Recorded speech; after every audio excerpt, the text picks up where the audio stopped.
Мен талапкерлердин жандоочулары менен сүйлөштүм да. Ошондо менде бир нерсе таң калтырды да, жолуккандачы.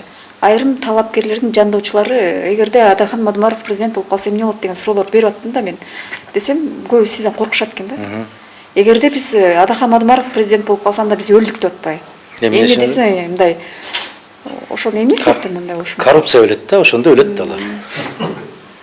Коррупция өлсө өлөт да алар. Алар себеп мындай кетменче оокат кылып аткан жок да. Мына шаарды караңызчы. Керемет машиналарды 18-19 жаштагы кыздар айдап алып, урган бойдон кетип баратат. Ошолор тамекеге кие берип колдору жору болдубу? Же кетмен чабышты. Эмне болду? Кайдан алды? Баары түшүнүктүү да. Мына биз суктанганды жакшы көрөбүз да, кемчонтойбуз. Карагылачы Өзбекстанга кандай керемет президент келди. Мирзиёев келип баарын ордуна коюп атат. Прокуратура эмне кылып атат деп. Карагылачы Путин эмне кылып атат деп. Айын өзүңдүн араңда жүргөн Путиндер, өзүңдүн араңда Мирзиёевдер жүрөт. Эмнеге ушундай кемчонтойсуң сен? Эмнеге мындай оорукчансың? Жүрөт. Алардан мүмкүн ашар кем кылбаган азамат жигиттерибиз, кыздарыбыз бар. Неге аларды көтөрө албайсың? Биз кемчонтойбуз, оорукчанбыз.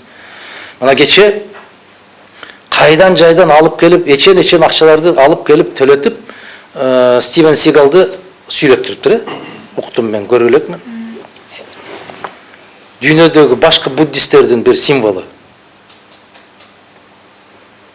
5 убакыт намаз окуп, Алладан калбаган кишини колдоп койгула деп келиптир, имиш.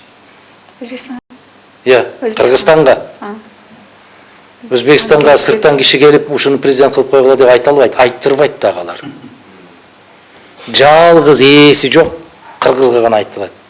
Анысы да келип айтып кетет, мунусу да келип айтып кетет, муну президент кылгыла, аны президент кылгыла же себеп. Салижан Жигитов айткандай, башка жактан келип айтса көбүрөөк ишенген калппыз да биз. Ушундай бир оорукчанбыз. Сизди кимдир бирөө кайрадан президентке кошууга чакыруулар болгонбу, жокпу? Ошол эле Жээнбековго, Бабановго кимдир бирөөлөргө чакыруулар, жеке чакыруулар. Сиз азыр өзүңүз айттыңыз го, аябай коркут экен деп. Аябай коркут экен деп айтып атпайсызбы? Жээнбеков чакырайын деп мүмкүн аябай каттуу мындай бир тызылдап аткандыр, бирок чакыртпайт. Ал өзү чечпейт. Жанында кимдер болушу керек, командасы кандай болуш керек, эмне деп сүйлөш керек, ал өзү чечпейт тилекке каршы. Сокен жакшы жигит, жакшы, мыкты, эч маселе жок. Адамдык бир сапатында бир шек келтиргим келбейт, келтирген күнөө да болот. Адамдын кемчилигин айтпайын.